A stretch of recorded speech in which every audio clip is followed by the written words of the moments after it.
In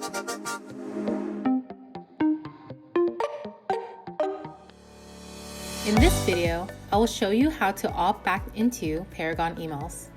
To fix that, on the Paragon homepage, click on MLS Support. Then, click on Support and Diagnostic Tools. Next, click on Tech Tools.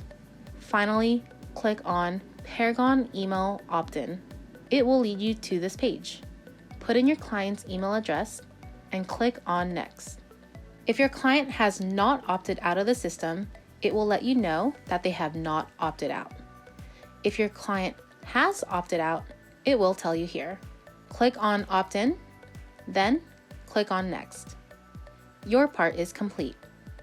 Your client will receive an email from Paragon that will look like this, and all they need to do is click on the link to confirm that they would still like emails from Paragon.